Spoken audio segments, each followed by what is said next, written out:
Welcome to the Upside Down People podcast. Today's guest is an entrepreneur, small business owner, a podcaster, and a friend of mine. He's known for the Australian Lawn and Garden podcast. I'm grateful to spend time and have this conversation with Luke Smith.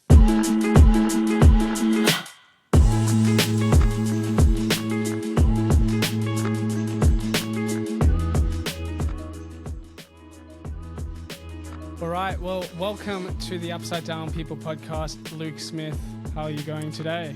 Thank you for having me, Caleb Gray. This has been a long time coming. I've been looking forward to having a conversation with you that's recorded. Actually, I don't know if I should say looking forward to, because it could really go any way, couldn't it?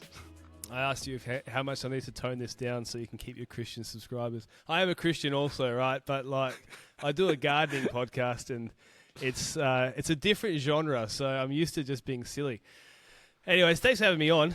And I guess we're not talking about fertilizer and lawns and small business, but maybe a little bit about Jesus.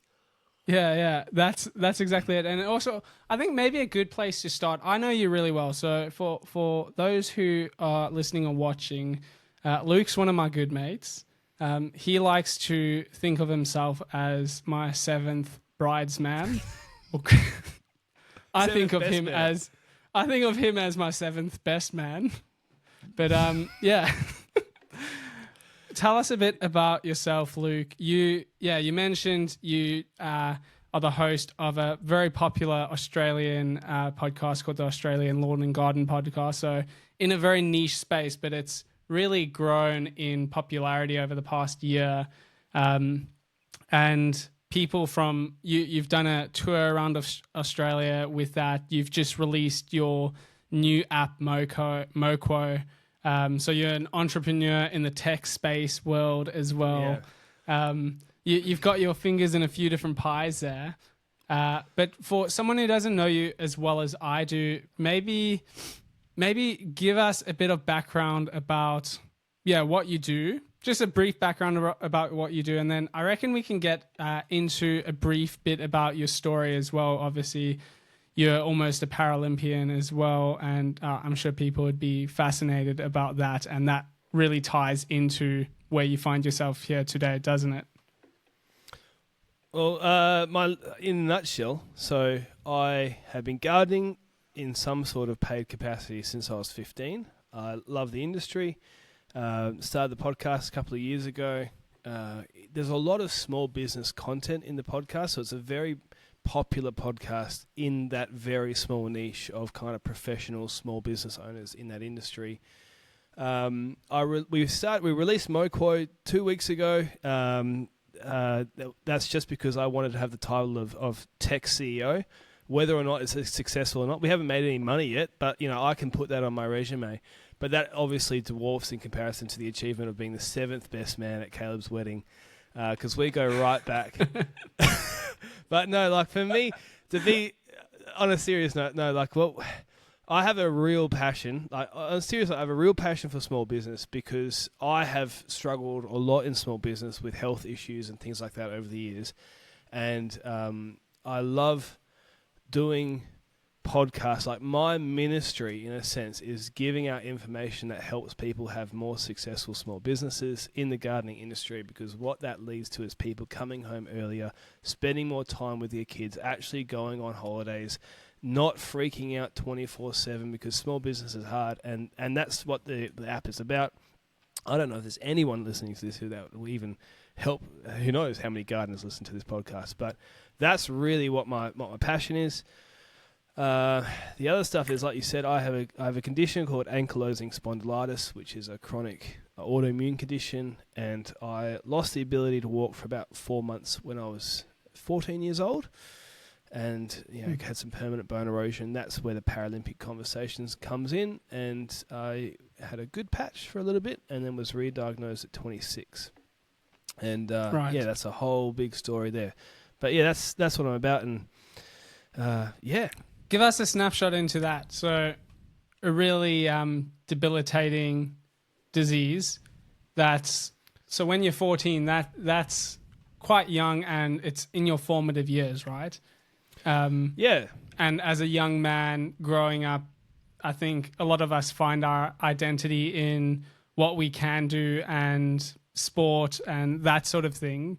And just the ability to rough and tumble, roughhouse. So how did that impact your identity? When I was... So basically what happened was I was sharing a bedroom with my brother. And my brother's much younger than me. I was on the top bunk. And we had hard flooring. And one morning I woke up and my foot was swollen like a balloon. I had a tiny little bit of pain the day before. Like you kind of, rolled your ankles slightly, 1 or 2 out of 10, on the pain scale, like nothing, right? What did the balloon look like? Was it like an elephant or giraffe? It was like an ugly fat foot. But yeah, so my foot swelled up quite a lot and I couldn't put any weight on it. And we were like, what the heck happened here? We came up with the idea, like straight away, like maybe I slept walked and I jumped out of the second bed, like the bunk bed, onto the hard floor, did something on my foot, went to the doctor, obviously, and like it was really painful, really bad. And they were like, yeah, it looks like you probably broke it. That's strange, Did an x-ray, nothing wrong. Nothing showing on the x-ray. And the doctor suggested, okay, this could be a few things. One of them was this disease called ankylosing spondylitis.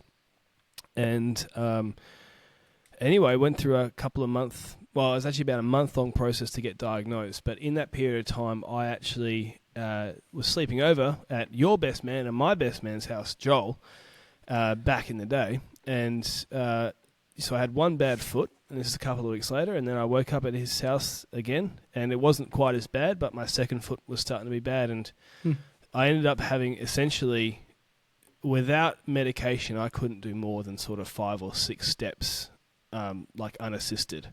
I had to sort of hobble between furniture and hold myself up, and that was happened for 3-4 months. Incredibly aggressive. There's a lot of different varieties or I guess intensities of the disease. And it was spreading to my hip, a little bit to my knees. And 4 months after that first night where I had first got the symptoms, I got access to a miracle drug, basically. And in 2 weeks after that, I went from not being able to walk, basically, without a lot of pain medication, to running across country. And so that was, like, obviously incredibly crazy, story. And you said, how did that shape my identity? Well, the long answer was, in that season, like we talked about being, boys being sporty and stuff, like I loved sport. That was, basically the highlight of my week. And I remember coming to terms with the fact that if this drug didn't work, that there was a high chance that this was going to be my life for the rest of my life. My body would slowly deteriorate and I'd eventually become wheelchair bound. And all those things had been said, and I knew that. And I remember I was lying in bed one night and it clicked to me that the carnival, I'd wanted to run 13 seconds for 100 meters, right, into the 13s. And I realized, you may not be able to do 13 seconds for 100 meters. And it was like, oh, like it hit, like, it'd been said that I not be able to walk again. But I was like, oh, and then it was like straight away, you might not be able to run again. It was like, boom, straight away. And then it's like, you might not be able to walk again. And it was like all these things that had been said, like really hit. And I just remember crying in that bed because that was so much of what I loved. And yeah, in that season, I found what some people can seem as a cliche verse, which is, Romans 8:28, God works all things to the good of those who love him, who've been called according to his purpose. And I'd never heard that verse before, so it hadn't lost its cliche, or I hadn't gained that cliche sort of watered down context for me. And I read that verse and I was like, because I was a kid still, I just believed it, Like I had zero doubt. What did it, when you read it, what did it mean to you? That God was going to work something, like I didn't necessarily think that I was going to get better, but that God was going to do something in this and it was going to be good. Wow. And it was like I think it was a bit of a supernatural thing because I literally was like, yep, that's just going to happen.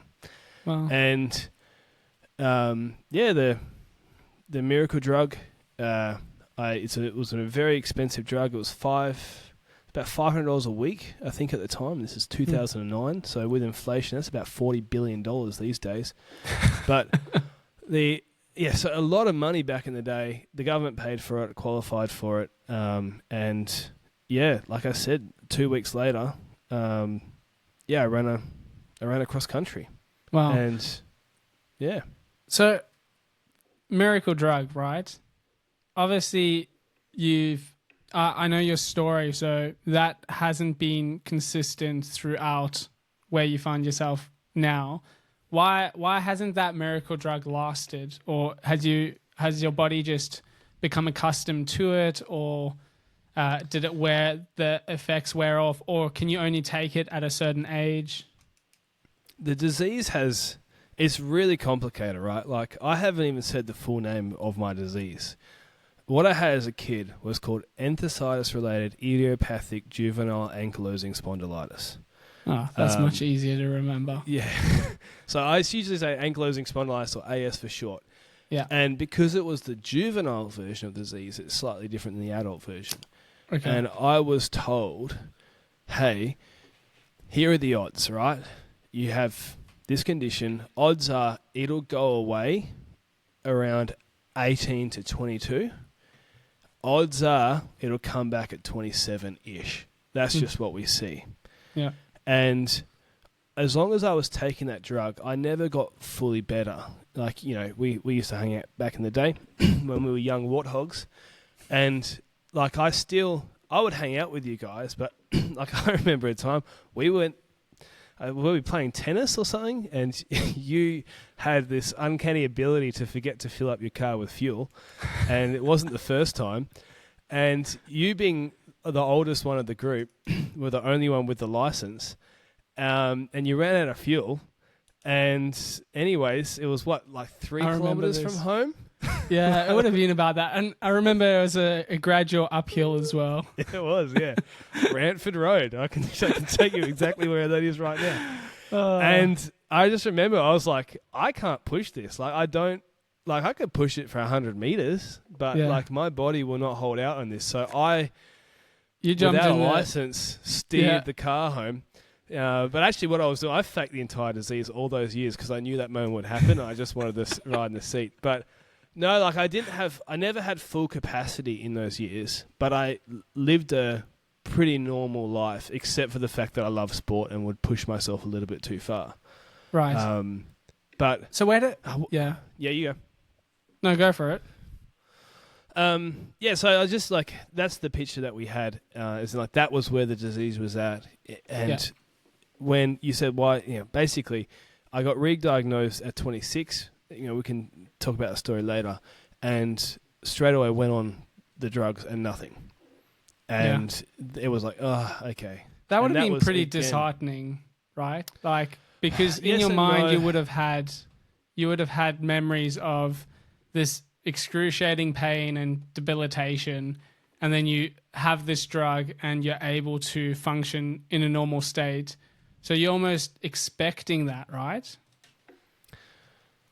The thing is that the disease is so different, so complicated, and I knew that there was a chance that it wasn't going to work. There was always a chance that the first time it wouldn't be as effective as it was. Like, it was amazing. Like, I realized that I actually, I told a fib before. I didn't run the cross country in 2 weeks. It was 1 week, but it was 2 injections because I was taking 2 injections a week.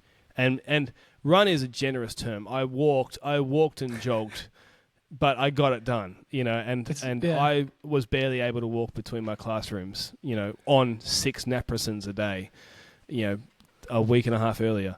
So, but there was always this thing in the back of my head that, like, this may not work, this may not be something. And I do remember, I think I sent it to the group chat when I got the first one, and on the side of the thing it says $480 for the injection. I didn't pay that because of thank you Australian government.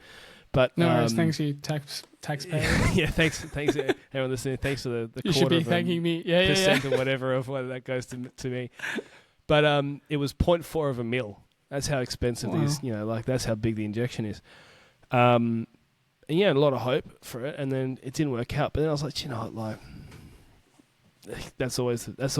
was always a chance. So I guess I was emotionally prepared for that. Yeah, that's pretty good on the doctor's behalf, or whoever prepared you for that emotionally. I think is really wise, because that would just be like soul destroying if you have this heavy expectation that this drug is going to bring your life back to normal after you've experienced it once before. But where did swimming come into it? Were you swimming before year 14, or was that in response to like a rehab process? I was pretty good at swimming, and like at the school carnivals and stuff. And I did my swimming lessons and like found it really easy, and like just passed. I remember like I skipped some of the stages. So, we have, I don't know what's like across the country or around the world, but we have different stages, and they were like, yeah, this guy, we just skip some stages, float, and swim. Yeah. I did all that sort of stuff, and so I was always competent in the water, and I love sport. And because the disease, like any bearing of weight, was such a problem, it was like, my mum was like, well, we better chuck him in the pool, because that's something that doesn't put any pressure on the feet. And what ended up happening was I would put this thing called a pool buoy, which is like a foam, like figure eight almost, and you put it between your legs. It helps your legs float, and it's usually a training aid to train your arms. But what it meant is I didn't have to kick. My legs would float without kicking, and kicking was painful. And I would basically, I went to swimming training, and I would just swim, and I wouldn't really push off the wall. Like I'd do my tumble turn and kind of do, a little bit of a, subtle, gentle, as much as I can get to get going again. And then, did this swimming training. So developed some very big arms doing that, like for a 14-year-old. You had the biggest arms amongst us. Yeah, everything else is pathetic, but those arms got me excited in the morning. But got everyone excited in the morning. Got everyone excited. But anyway, I found that I actually had a pretty big talent for this. Yeah.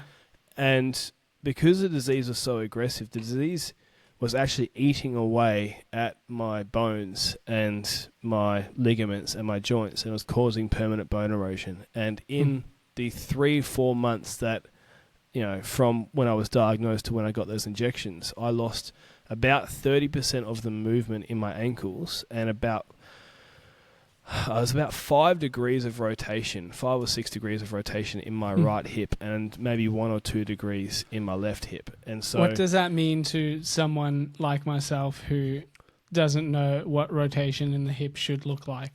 Basically lost like half the rotation in my hip. My hip is actually slightly rotated now because of that. It just deformed the joints. Nothing that, if you were to look at me as like just standing up, you wouldn't know a thing. But if you had a physio who was to, stretch my ankles out, it'd be like, oh, they don't move very far, And if they were to look at your joints and do range of movement tests, they'd be like, yeah, that doesn't work as like it should. And I was basically at the age of 14, I was said that I had like the ankles of like a 70 or 80-year-old. Like that's how much in that 3 months, it was very aggressive. At the time at Princess Margaret, which was the children's hospital at the time, the specialist was like, this is one of the worst cases we've ever seen of this. Because a lot of people will get it and it'll be very mild, But so because of that, I was able to be classified as a swimmer with, I guess, a handicap. And it was the least of all the, with what they call multi-class swimming, which is what happens at the Paralympics. There's 10 different categories, and I was the 10th, like the least effective. So I'd swim against people who may be missing a hand or had slight cerebral palsy or something like that. So I got classified, and anyways, went to a race meet just to race, and they were like, "You're pretty good." And I was like, "Oh, that's nice." And they're like, "No, like you're the fastest in your age in the country." And we're like, Yeah. "Oh, right." And they're like, "You should go to nationals." And like, "When's that?" "That's in 2 months." Oh my goodness. And so then I went to nationals, and the national head coach was there, and they were like, "Congratulations, you've just broken the age record. Like, you're the fastest teenager we've ever had in this age group for 50 meters of breaststroke." And I was like, "Oh, okay." Wow. Like, wow. And they're like, you should go to open nationals and race against adults." "When's that?" "That's like 2 months away." And I was like, "Oh, okay. Like, let's do it." Like, Mum and Dad, like all this money you've randomly now spending. We went to nationals. Like, this is the crazy. This was the Romans 8:28 verse, and like Right. this is what, like, I have an unending optimism now because of this. But I went to nationals, and no word of a lie, I swam even faster because I was training more. Maybe it was about 3 or 4 months, and they go, "You've actually swum fast enough to qualify for what they would call a development team," but it was a genuine Australian swim team. And I ended up swimming on that team with some of the best ever to swim, like Ellie Cole, who is the most successful, I think she's the most successful Australian Paralympian of all time, was on that team. Jackie Freeney, who won eight gold medals at one Paralympics, was on that team. So I was like one of the slowest. Like, I was getting outshone, but anyway, essentially what happened is I went from being like maybe 7 months, 8 months before, it was like, let's get classified, Right. to like, you should go to nationals, and then bam, it's like, you are now literally swimming for Australia. Not at the pinnacle like as a Paralympics or anything yet, but that to me was like, I was like, yep, that was God's Roman, like, I'm going to work this to the good. And yeah, that's literally how the swimming journey started. Man, and was it something you really enjoyed doing, or was it like you're just optimistically driven and you're getting rewarded for the effort or the little effort that you put in by breaking records that kept you motivated? More of the second one. Swimming is such a hard sport to love. Like, for me to compete at that level, the expectation was 6 to 8 swim sessions a week and 2 gym sessions a week. And those swim sessions would be about an hour and a half, and 80% of the swim sessions would be like very aerobic. Like, they're not light casual swims. They're like proper. And when you think the thing about swimming is, because there is essentially no risk for repetitive injuries. Like with running, you can't just run non-stop. Or impact injuries, or yeah. So the only way to be competitive in swimming is to either have, well, you've got to do both if you want to compete at the highest level. You've got to have an amazing technique, and you have to have an amazing like cardio, because you can't. Someone will outtrain you because there's no limiting factor with the injury side of things, right? Right. So, I mean, cycling's fairly similar unless you fall off the bike, right? But those two sports, you have to just put the hours in. Yeah. And training would start at about 4:45 in the morning. So my life from 15 till the end of school was literally, wake up. So I'd wake up at 4:45 in the morning. I'd be at training at 5:30. Training would finish most days at 7. I'd then go have a shower. You then go home, have some breakfast, get ready, go to school. Literally straight after school, go to training again, do training, and that would be maybe, say, 4 o'clock till 6, or 4:30 till 6:30. Come home, dinner, bed by 8:30 to wake up at 4:45 again, and that was. So your whole life is just wrapped inside the pool. Yeah, exactly, and so that is a hard sport to love. Right. But when you have the carrot of like, you can swim for your country, and potentially make a Paralympics, like potentially World Championship stuff. It was like that was really quite motivating. But also it was like I was 15, 16, 17 in that season, and I mean, I mean, there's probably a lot of times that you and Joel and Jordan were hanging out, and it was like, Luke's at training, you know? Yeah. Yeah, I do remember those days you did spend a lot of time in the water. I personally couldn't understand it. I get the motivating side, like if you have that positive feedback loop, if you're doing well and you, like you said, you've got that carrot in front of you. But swimming for me, like, is one of the most boring sports out there, particularly in the pool, because you're just looking down at a lane rope. And back then you had no music to put in your ears or anything like that. Mm-hmm. So for me, I was just like, man, this guy is crazy. And you can't talk to people, and like that would make it half as like difficult, because you could just, you know, like if you're running and you're doing your warm up at your running, you can just chat. You chat with people next to you, and then when you're doing your hard work, you can obviously you got to breathe, so you can't really chat if you're working hard. But swimming, if you're doing the easiest, you can't talk. Right. So not very social, and you know, it was a lot of pressure. But the thing as well for me is like I felt a very strong calling, because it was like it was so clear that I had no intention of being a swimmer, and here I am, and I have this massive talent.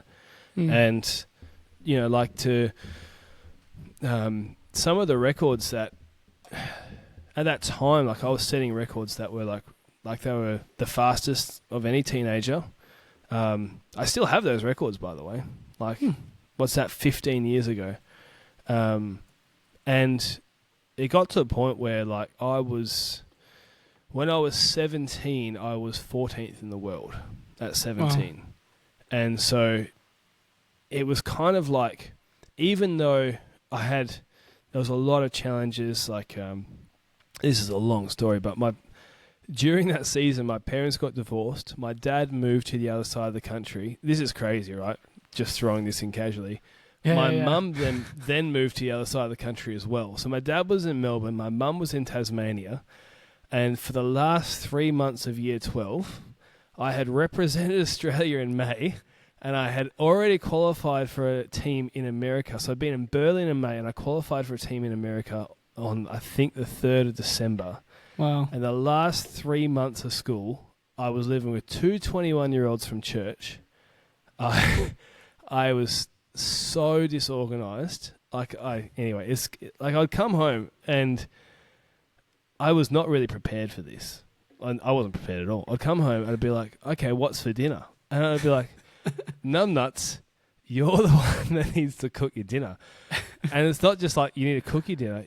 You need to buy your dinner. Like, there's nothing There's in the nothing to cook unless you buy And these two 21-year-old guys don't exactly love you quite like your mother does. So they're going to be a little bit upset if you just steal their food. So I would literally just drive to IGA and be like, get a bowl of Just Right and some milk. That was dinner. And a lot of McDonald's. And it was not good for my skin folds. And I'm supposed to be... this is 7 months, 8 months out from the trials to make the 2012 London Paralympics, of which I had a genuine shot of making. And I'm like, man, what a like I look back and I'm like, that's the craziest thing. And it's that happened. Do you blame your parents for that, like that season? Because no. Like you said, you had a genuine shot and then all of this stuff explodes. No, look, I had a lot of bitterness and resentment towards my dad. There's a lot in that story. I mean, we'll just throw it in there because it gets crazier. But my dad was a missionary. Like, I mean, we'll just throw this in here really quick as well. My parents were missionaries in the Solomon Islands in the late 1990s. And I was How much do you want to throw in real quick, Luke? I don't know. We do not have the time to cover this all. We were evacuated from the Solomon Islands on an Australian naval ship because of a civil war that broke out. And we were renting the house of somebody involved with that civil war, as in like the coup. And that was an interesting situation. And so my dad went from being that guy and had a lot of clout in the church of like, you know, this is, you know, a real man of God, to essentially, leaving my wife, leaving his wife, leaving my mum, Good completely clarification. abandoning the faith and then coming out as gay in 2009, which is like, you know, before it was cool. Yeah. And so I actually had a lot of bitterness for Dad because I didn't know what I could trust from him, because he had essentially just lied. And I don't have a lot of judgment for him, because what else do you do? You know, like, what are you going to say to your kids in that situation? But I had a lot of bitterness for Dad, and there was a lot of other stuff that happened. And Mum was not a healthy... She was doing the best she could with what she had given to her. And I have a younger brother who was 8 years younger than me. And the truth is, like, I was mentally the healthiest out of everyone in the family. And a lot of that was because of what had happened with swimming and what God had done with my faith. And then genuinely YouTube sermons. Yeah. And I remember we used to have those sermon parties at We your would have house in sermon your parties. theater room. Do you know what? I remember, I can't not let this go. I remember that I was like, hey, there's this guy called Tim Keller. I really like his sermons. Like, you should listen to it. And you're like, no, I don't know about that guy. You know, like, you never heard of him yet. And I only just found him. And then, like, you know, I don't know. If you look in your bookshelf now, there's about, I don't know, 75% of the books of Tim Keller. Tim Keller. Yeah, that sounds about right. I've always got a healthy dose of skepticism when it comes to new YouTube sensations. Look, to be honest, like some of those YouTube preachers back in the day, you should have been skeptical. Some of them today too. Oh man, but, even more so today. Yeah. What happened with God did some amazing stuff at that point of time where he just really stepped it up, and there were certain people, but mainly like they just set my heart on fire for, like, I was a pretty stuffed up guy, but what do you mean by that? Oh, as in, like, emotionally, like, I felt a lot of pressure with swimming. You know, struggled a lot with a lot of different things, like the unforgiveness and bitterness, and was very, like, it was a very strange mix of things. Like, when my parents weren't in the state, right? I was running a Bible study at my school at recess, and then also being like the hardest of all the students to control, because it was like, what are you going to do? Tell my parents? They're not flying over, you know, like, you know. Yeah. I was never, it was just like little cheeky stuff. It wasn't like, I'm punching someone in the face. What are you going to do about it? But like, I remember there was this, I used to go to IGA across the road from the school to get my lunch, right? And one day, somebody else, not even in my year, did something, I can't even remember what it was, but it was so bad at the shops that the school took away all of our privileges. And I was like, I don't even have a mum to make me lunch, right? So I'm going to completely ignore this rule, and I'm going to keep buying my lunch. Yeah. And what ended up happening is one day, I was like, I don't even want the IGA stuff. And I drove to McDonald's. There was a long line. It took a very long time. I got back to school 15 minutes late. I didn't intend to. And I was like, I'm not even going to pretend. And I just walked into class with my McDonald's. And my English teacher was like, what the heck do we do with this guy? Like, so, like, I was not this model student. And I was like, yeah, what are you going to do about it? You know? And then I would go and run the Bible study, which I started. Like, what the heck? Yeah. But I had this love for God, and on the emotional stuff, God was really working. And I remember at that age, like, I can very vividly remember like 3 or 4 moments where I'm driving my car because I had my license, like to and from school, to and from training, and it was Tim Keller sermons about forgiveness. And God was like, you got to forgive your dad. You got to forgive your dad. And I'm like, I don't want to forgive my dad. And anyway, so I had no begrudging for my mum, because I think the reason why she did it is her brother and sister-in-law, whose children were the closest age to my brother, my younger brother. My brother needed the sport. They moved to Tasmania. And what she saw was an opportunity to restart in a way that would be really healthy for my younger brother. And so it was like, man, like the motivation. It wasn't like, let's abandon Luke. She was like, oh, Luke's the healthiest out of all of us. But yeah, it's crazy. I literally spent the last 3 months of school as a total rat bag. Apparently he was a professional athlete, ate a lot of McDonald's and cereal, and then went and represented Australia at an international competition in America. And it was... Anyway, I look back on that season, and I know this. I looked at my iTunes stat. I was listening to 1 or 2 sermons a day in that period of time. And it was like, because I was so alone and sort of hurt and like idiotic, foolish is probably a better word. Right. And I was like, I need all the help I can get. And there were certain preachers that just really filled the gap in terms of a knowledge gap for my dad. And my grandfather stepped up in an amazing way, in a major way, and fulfilled that sort of emotional side. And that got me through that season. Yeah, that's crazy.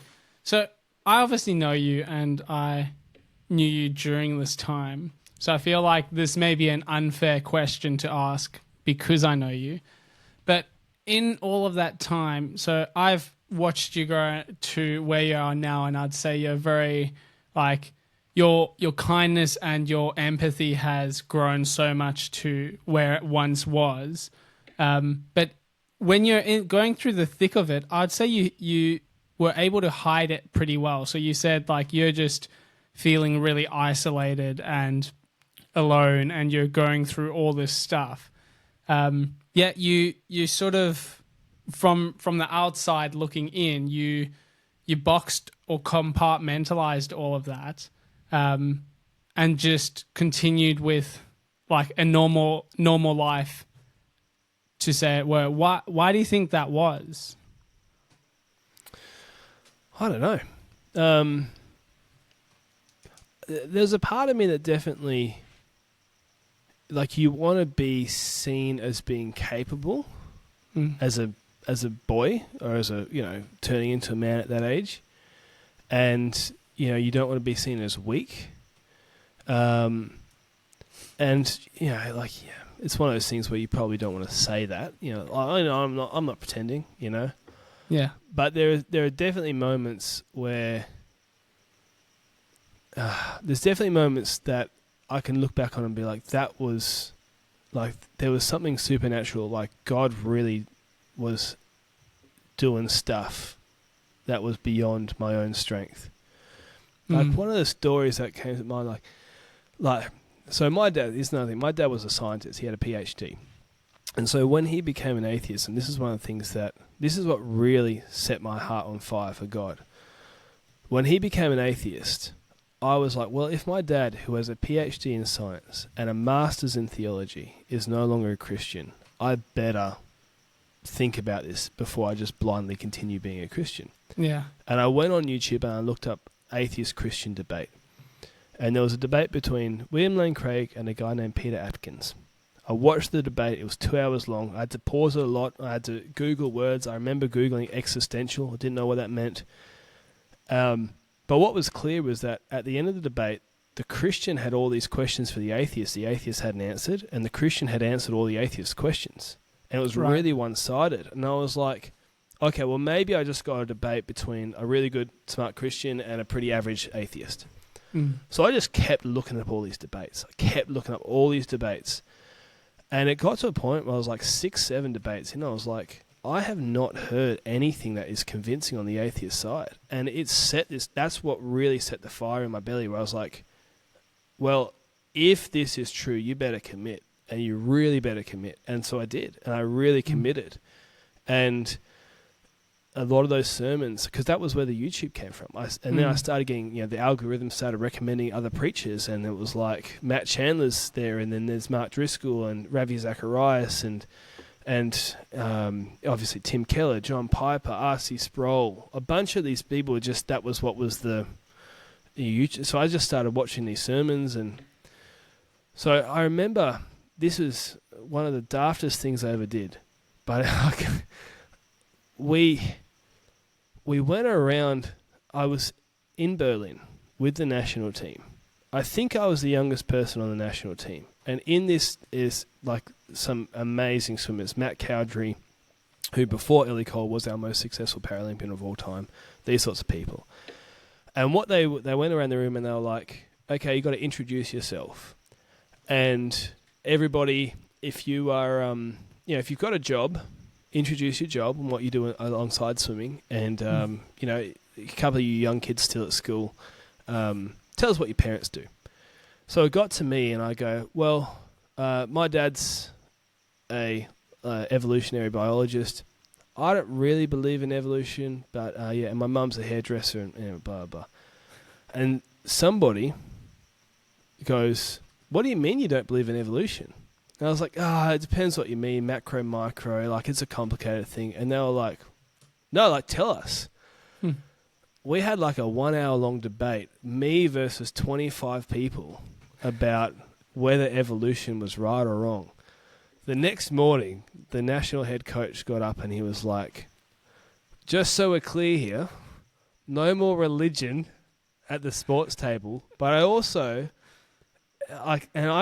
this guy remembers this. I've met him for dinner, lunch a couple of years ago. And I was like, you remember this? He's like, yes, I remember that. That was very awkward, thank you.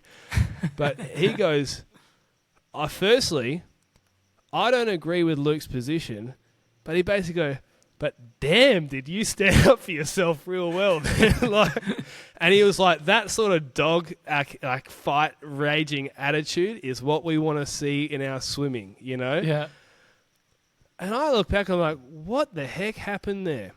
And I was anyways, I think it was a God moment. And I had multiple people after that come up to me and was like, man, like I really considered God. And I was like, where did that courage come from? I got no idea. Right. Why didn't I just go, oh man, like, I don't know, like, oh, I wish I didn't bring that up.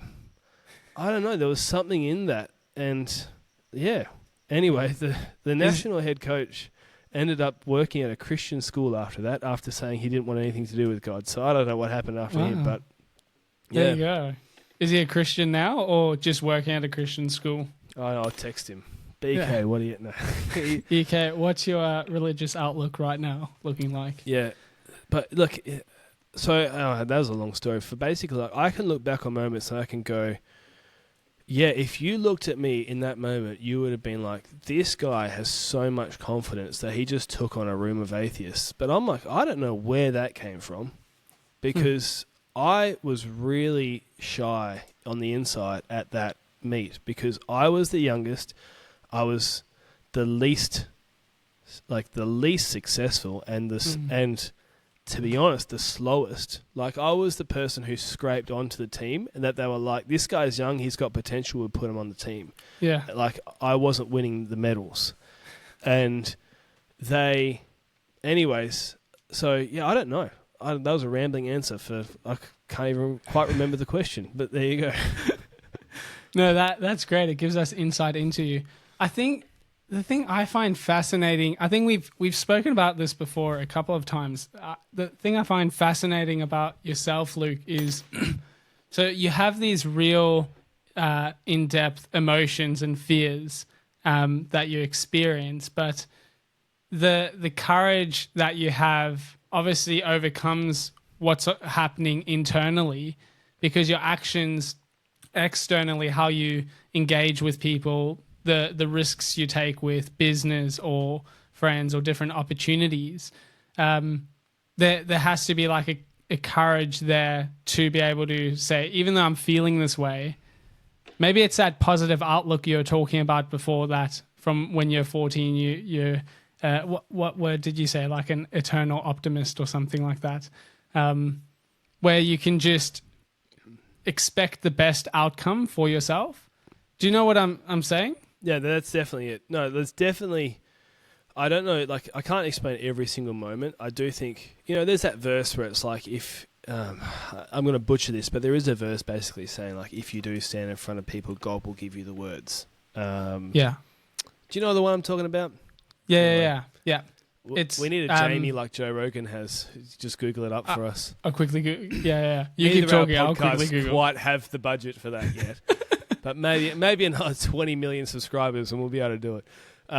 But no, there was definitely, and like that carried on for like there is so many things. Like when you look at what happened with my dad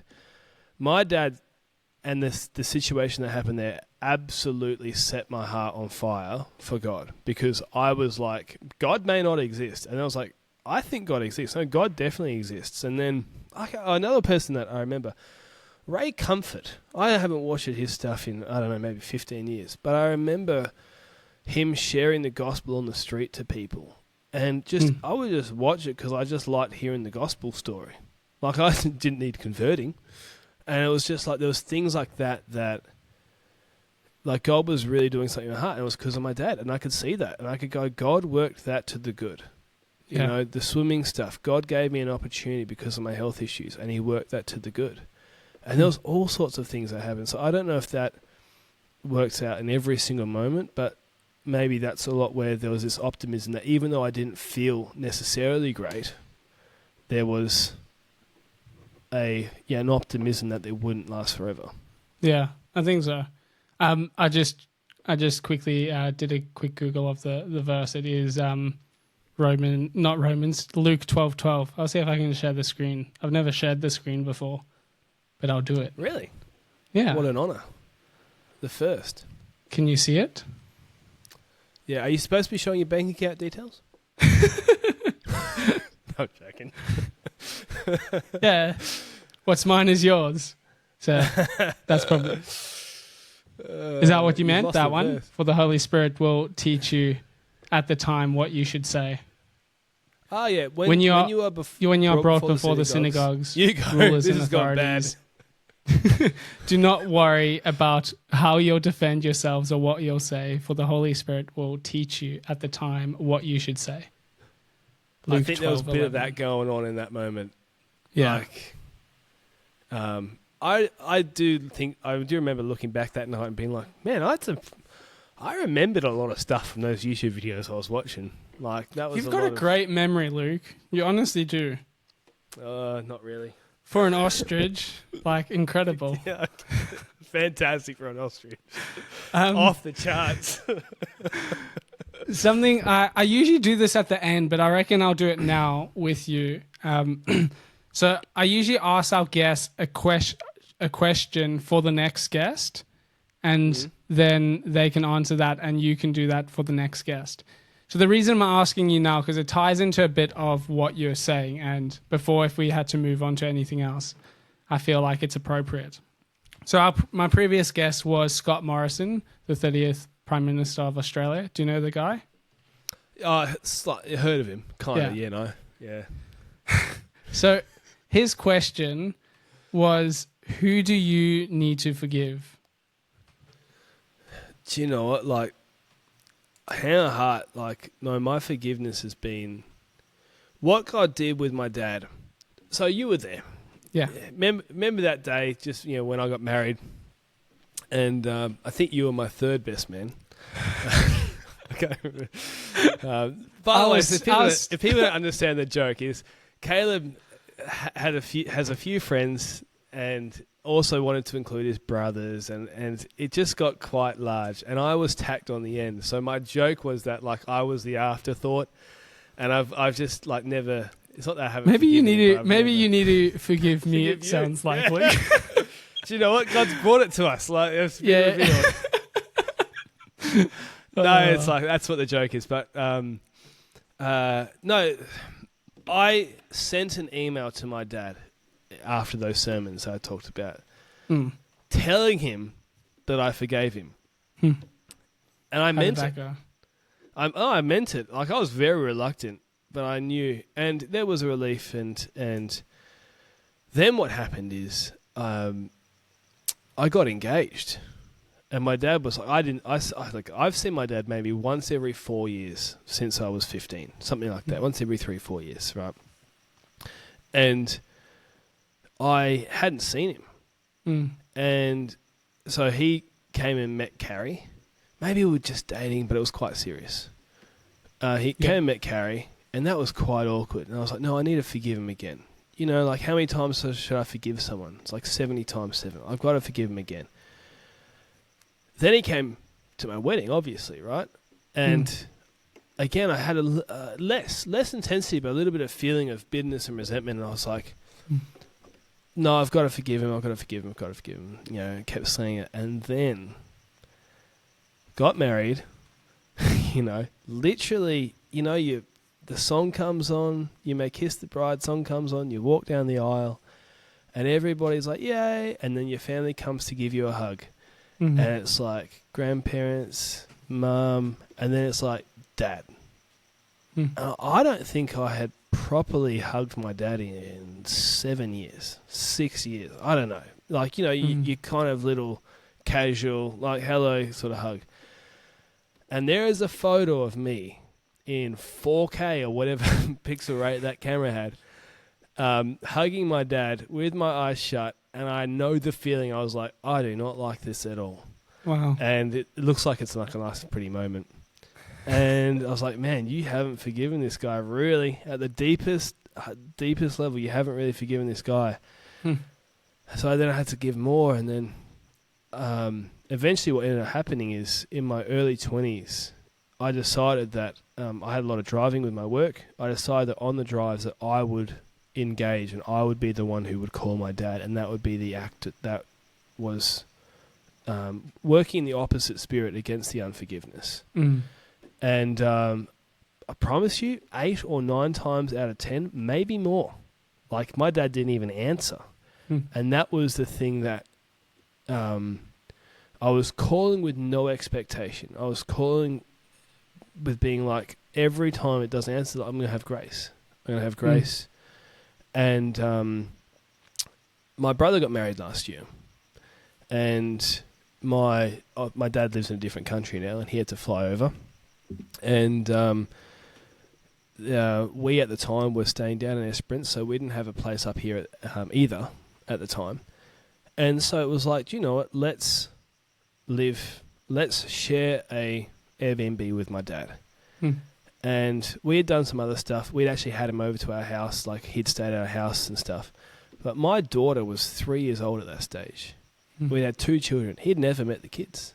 Like I hadn't seen him in 4 or 5 years or something like that, you know? Wow. And so, but I knew that I didn't have any bitterness or resentment. And there's a difference between having discernment. Like I don't call my dad up now, not because I have bitterness or resentment, but this is discernment where it's like he's not going to pick up and it's not going to be a fruitful call. Right. You know, it's a different thing. But no, like I guess now it's like, well, if you forgave your dad, it's like, man, you got to be pretty bad to do, you know. I mean, I don't know what you could do, Caleb, you know. I tried my best. I tried to put you as 7th, and obviously... Yeah, I need to be at least 13th, you know. Forgiveness is a huge one, right? Because I feel like that it really disrupts relationships. And I think even if you're looking at friendships, like we've had a friendship that spans over a decade now. And there's been moments in our friendship where both of us have had to forgive one another. What do you think unforgiveness does to the human heart when you're thinking about relationships, when you're thinking about, like, say, a friendship like ours, or even with your partner, your spouse? Like, why do you think fighting for forgiveness was so important? The thing that hit me like a ton of bricks, because I grew up in the church, right? And when I was 17, like I said, those Tim Keller sermons. But the thing that I remember the most was like, well, there's a couple of things. Like, if God has forgiven you and then you withhold that forgiveness, like the parable of the man who's forgiven millions of dollars and then goes and throws someone in jail because he owes him, Hungry Jack's Hunger Games voucher. And it's like, that hit me like a ton of bricks too. To start with, it was like, yeah, that's me. Like, you know, God has forgiven me all this sort of stuff. Like I said, I used to love just watching people tell the gospel, you know, like listen to sermons about the gospel. I knew the gospel. I just loved it, hearing it, you know. So I love that forgiveness. I'm like, well, how can I not forgive? But then what Tim Keller said that really pushed me over the line was like, you're going to hit a ceiling in your Christian growth. And it's like, God's not going to, keep speaking to you. And I think it's because he's gotten stuck on this point, like this is where you're at. Yeah. And I was really convicted of that. And I'd been praying at the time. I was like, God, use me, like do something with my life. And I felt like God was like, you want me to do something with your life? Go and forgive your dad. Wow. I was like, okay, but like I said, it took, how old was I last year? 30. So, from 15 to 30 was when I could say, probably a little bit before that, maybe 28, 27 or something like that, was when I got to a point where I was like, no, I don't feel like if my dad was coming over to Perth again, I'd be like, yeah, no worries, let's go, hang out and, let's go do that sort of stuff. And you want to see the kids. My wife's pregnant again, as is, yours. So we're both having babies soon. So if he wanted to come see that baby, like I know in my heart I wouldn't be. Yeah. Yeah. Yeah. Which is, I'm sure, a freeing place to be in, right? Because there's nothing there to impact you or affect your emotions, or you're just happy to do whatever God calls you to do. The other thing that we've left out, which is another part of this crazy story, was my parents were very, very wealthy because my dad was a scientist, and they owned several $1 million worth of property. They had a lot of debt on those properties. When they got divorced, my dad, it's a long story, but essentially my mum took her money and bought a house and looked after us and moved near my grandparents. Probably, honestly, I think that's the best decision she ever made in her life. Yeah. Because both Ethan and myself have benefited so much from being close to my grandparents. Yeah. Ethan, my younger brother. And so she made all these self-sacrificial moves for the sake of the family, My... and that house turned out to be 2 streets away from a certain Caleb Gray. That was a good move too. My dad ended up going bankrupt, and he did it in such a way that ended up leaving my mum with hundreds of thousands of dollars of debt. It's complicated, but it seems from what we can tell that it wasn't. Well, to say the least, he didn't call her up and say, "Hey, we should take your name off these properties." Because I'm about to go bankrupt, and you'll wear the brunt of it if they do go bankrupt. I've never talked to him about that, and it's not something that I necessarily need an answer for. Yeah. But that was one of the reasons why my mum moved to the other side of the country. It was she had been battling that with the divorce, and she wasn't. People weren't very. She was trying to not be forthright about the fact my dad was gay, because it was kind of like she was doing it, from what I understand, for the kids. Because, again, this is 2009, 2010, like that. You don't want to be defined by that. Yeah. And I don't even know, I don't know how old you were when you maybe found out. Because it wasn't even something that I, told Joel until maybe a year or so after I found out. Yeah. No, and that goes back to you weren't forthcoming with like those really emotional, impactful things. So, yeah, I'm not too sure. It would have been probably a year after you told Joel, is my guess. Who knows? Yeah, as long as they don't tell Cindy. Love you, Cindy, Joel's mum. Man, like. If Cindy finds out, Rachel finds out, another close friend's mums. We'll just throw our mums under the bus now. Exactly. It's like the equivalent of a wildfire over here. It's just, I think the joke goes, one of our friends was out in Northbridge, or in an area in Perth where there's like a nightlife, quite a nightlife, and they're there on...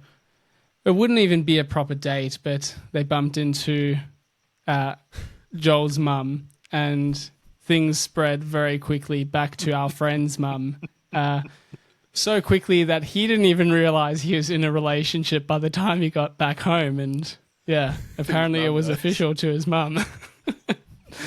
So and the marriage date, the first child's name, everything in the next. Everything was sorted and planned, and Luke was the 6th best man, and Yeah, 7th, maybe 8th, probably. Yeah. No, although having said that, we also, like, on a serious note as well. Thank you, Cindy, because Cindy is Joel's mum. I used to just go hang out with Joel all the time. Yeah. And that was pretty good for my mental health. I used to just cycle over there before I had my license, and then we'd drive, and then, there'd be times where, like, literally I just drive to Joel's house, no warning. It's like Caleb's car's there, vice versa. Exactly. And that's how we just hang out. We used to just hang out and watch cricket. I'd usually fall asleep during the cricket or play backyard cricket. So the two of us lived 800 meters from each other, and yet we drove 12 kilometers to Joel's house because he, despite being older than me, took 37,000 years to get his license. So, but that was manipulative tactics at best, I think. Cindy made the best lasagna, so it was definitely worth the drive. What I was going to say before is, like, I totally understand in terms of, like, what your mum was doing in terms of trying to protect you, and then even for yourself, because during that time, like, you're not just dealing with relationship issues, but then there's the complexity of someone coming out as gay as well, and, like, how does that impact you? How does it reflect on you? And then it's a father figure, and then the added level of complexity in that is, like, there's this man who has clout in the church. So there's all these different layers that, like, you're processing. So I totally understand the awkwardness or the difficulty of trying to even yourself understand, man, how do I even communicate this to good friends? Like, I don't know. Yeah, and that's one of the things that I've realized is, God has given me, like, a hell of a lot of challenges, with the health and things like that. But he's also wired me in a way that, I don't know, there's probably a bit of his upbringing, but a bit of the personality type as well. Like, there is, I guess I have a makeup that can handle a lot of stuff going wrong, and for whatever reason, and this is a bit of verbal processing. Like, I don't know how to word it in the most precise way, but my wife is like, we will have several conversations where she's like, I'm glad you think the way you do, because the way that you think solves problems, and the way that you go about stuff. I'm like, that makes sense. I don't know where that comes from. I don't know. I mean, it's a gift, but it's Anyway, I don't know exactly how to explain that, but I guess the big summary is that there's something that God's given me that can handle those challenges. Because the things got worse. It's like most people would be like, "That was a tough season of my life." I'm like, "No, that was probably the second toughest season of my life, because what happened later on was worse." We'll have to do a part 2. I think it comes all the way full circle back to what you're saying at the start of the conversation, is how God really imprinted that scripture from Romans 8:28 on your heart, and it was probably good that you didn't have that usage awareness of the verse, because it sounded like when you're describing what it meant to you, it sounded like there's a trust in God for him to control the situation and reveal to you how he's going to work it for his good. As opposed to, I think the cliche is like, I'm going through a really tough time, and you invalidate what's happening because you're just like, oh, God's going to use this for good. So you actually don't process how difficult the situation is, and you're just like hanging out for, where's the good? Like, my foot got chopped off. That's a really good thing. It's like, actually, no, that shows like the human condition or pain and suffering. It shows that we exist in a broken framework where there's sin that tries to destroy relationships. It's not a good thing. But I think from what I could understand and hear you say, it's like there's that hope that's grounded in the gospel, that no matter what the trial or pain or suffering is, that your eyes are constantly searching, where is God? How can I draw near to him in this? And he'll get me through. And eventually I'll look back and be like, yeah, I could see God working there. And I'm so glad that's a good thing that he is working in that situation. Yeah. I think the verse, the God's going to work everything to the good of those who love him, is like, it's really, I think the reason why it's got a bad rap is because it's one of the worst things you could say to someone in a season. Because it's kind of like, it's another way of saying suck it up, princess. Oh, it's just, you're not validating the reality of what they're going through. So if somebody had came up to me, somebody had come up to me in that season and gone, hey, there's this verse, I would have been like, thanks Barnabas for the encouragement, but like you've actually like basically gone like, suck it up, princess. Yeah. But when I read it fresh, it was like it was a promise. And there was a few other verses. I listened to a Louis Giglio sermon on, I believe it's John 16:33, if I remember correctly, which is, in this world you will have troubles, but take heart, for I've overcome the world. And I was like, there was something so motivating about that word. Because like I've got troubles. Take heart. Yeah, I will do that, And it was like one of those times where, again, it hits you in the right way. It's said in the right way, and it meant something real. And like there's, I've had moments where I've been talking to, my business coach and stuff, and I've been like, I've got this phone call. It's kind of good news, kind of bad news. And I'd tell him the story, and he'd go, Luke, like 90-something% of people would just consider that bad news. like where is the good news? And I'll be like, well, actually, if you look at it like this, like there's a potential. Well, I guess so. Like, it's not as wrong. It's not delusional. Yeah. But the fact that the business coach, like people come to him freaking out, and it's like it's the opposite for me. It's like I come to him being like, he's like easy money, book more sessions, Luke. Yeah. Well, he's like, why are you even calling me then? You don't need any help. You're fine. No, it's not quite like that. But like that's the. I don't know. I don't really know exactly where it comes from. I don't want to take any sort of credit. Like it's like I don't know. God made me a certain way, and I am incredibly optimistic despite a lot of challenges. And yeah. No, that's so true. So going back then, what question would you ask to my next guest? Who I'm not sure who that would be. Is it Anthony Albanese? Are we just going through Prime Minister? Is he a Christian? I mean, he could be by the end of this conversation. God can do whatever he wants. Brilliant. Okay. Do you know what? Like, this is my job. I do podcasts, but it's kind of like all my questions are lawn and garden related. So I guess, what is the thing that is most meaningful for someone to do with their life? And don't give me love the Lord. Don't give me something vague. And the reason why I ask that is so much of when I matured and got older and had this second diagnosis of AS and all that sort of, like the challenges, there's almost been an element of fun to the challenge and fun to the season because there's so much meaning to it now because I have kids and a wife and when it's like, I don't see it necessarily as like a suffering, but like to give a little bit of an insight, like I was looking after my son in the backyard 3 days ago, right? And I bowled, as in cricket bowled. A ball to my dog over 15 metres about 30 times.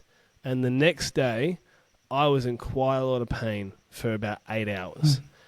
And it's just like, that happens. Like, that's just what my body's like. And I was like, man, like, you got to be kidding me. Like, That doesn't happen every time I do that, but I do that sometimes, and it's coinciding with a flare up, and it's like that's the thing that tips it over the edge. And but it's also been like, man, the person that God's made me to get through this season on a practical level and do things that earn money and earn income, and because my whole income was physical and I lost that and all that sort of stuff. I look back and I'm very proud of certain things I've done. I made some big mistakes, like practical, technical stuff. But there's a meaning. This is the biggest waffling question you've ever had asked at the end of one of these podcasts. But I thought the question was over. I thought this was something else. I know, but this is the context of the question. Is like that's what I ask, because when people... The reason I'm asking is that when people are going through tough stuff and they have something that's meaningful, it's like, what's that Viktor Frankl? Viktor Frankl, what's that famous quote? I read that quote and I was like, yeah, man, I get that. Man can lose everything but his choice to respond in a certain circumstance. He who has a why to live can bear almost any how. And that's really what I'm getting at. Like, where are the whys? What are the deepest things? And when I look at the Bible and I look at the gospel and I look at what God says, it's like that's some of the stuff. Like, that's where the whys are. And one of the things, like for me, like we started this with, is like I help other small businesses because I've been so close to having, losing my business and all this sort of stuff because of this illness. And I've had to make some pretty challenging strategic moves that worked, and now I help other people, and that's so meaningful. And if you were like, would you trade the situation you're in to have a healthier body but lose the meaning? I would say no. Like, I'm happy with my unhealthy body, and this is likely roughly what I'll be like now going forward. It's an incurable disease. It's not like before where it's like, oh, it'll be a couple of years and you'll grow out of it. I might have some good seasons and bad seasons. I've already had that. But I wouldn't trade that because of the why. And, we haven't talked much about, I know it's a story podcast, but like that's the thing about God, and that's the thing about Christianity, which is so strong and so powerful, is there is no greater why. But there are also little things that make it meaningful. I don't know how you're going to ask that question with all that context. How would you... Do you know what? Let's redo the question. Say the Viktor Frankl quote and ask them what that means to them, and just see what happens. The Viktor Frankl quote. Okay. And you can see how my podcast is like an hour and a half long. You're just trying to find Viktor Frankl quotes and connect them to mowing someone's lawn. That's it. It takes an hour and a half, but we get there every episode. So that's the question you'd ask is, he who has a why to live for can bear almost any how. And you're asking, what is your why? Or what does that mean to you? Yeah, okay. Something like that. Yeah, there's similar sort of questions, yeah. Cool. No, that's good. Well, Luke, it's been so good to chat to you, and I feel like we could have another part 2, part 3, part 4, part 5. It's so easy. What's the longest episode you've done? I think I've done an hour and a half before, but I feel like this could easily go, like, honestly, I'm cutting the conversation short purposely, but I feel like this could easily go an hour and a half. Like, so this is probably one of the longer ones. 113. There you go. Well, how are you feeling? It's late night for you. No, I'm a night owl now, but we've done 3-hour ones talking about gardens. So come on, man, like. Yeah, no need to brag. Not many people listen after an hour and a half. It's just you get me and someone else who waffles. It's like, well, we don't even care if they're listening anymore. Your audience is busy. They got their AirPods in or their headphones in on an 8-hour shift working out of there. So it's much different. And they probably applying exactly what you're talking about. Go get your Pepsi Max, aerate those lawns, put the fertilizer down. Pepsi Max. So that is, they're talking about that with, I did a 2.5 hour long podcast once and got to the end of it. And I said to the guy, I was like, no one is listening to this anymore. And I was like, if you are listening to this, send me a photo on Instagram of a bottle of Pepsi Max or a can of Pepsi Max that you're drinking to identify that you made it to the end. Like no description needed. I still get, like that was a year and a half ago, I still get messages randomly, just a random Pepsi Max. And I'm like, well done. But we did get inundated. People enjoyed that one. Anyways, that's brilliant. One day we'll do a part 2. That's it. Well, no, it's been great. Usually I'll tell our guests if they're wanting to find out more about yourself or the work you do, where would you direct them to? The Australian Lawn and Garden Podcast. Again, like you said, you had Scott Morrison on. My last interview was a bee scientist. Not quite as important, but that's the sort of stuff that we do. Yeah. And people love it. You're far more popular than I am, and there's a reason for that. So, yeah, I'd say if it's the good looks and the amazing moustache. I'd say if you're into lawn and garden care, definitely go check it out. Luke is well known in the industry. Talk about clout. If clout's a mountain, he's got Everest on his side. I'm like an anthill. No, it's been good. Chat soon.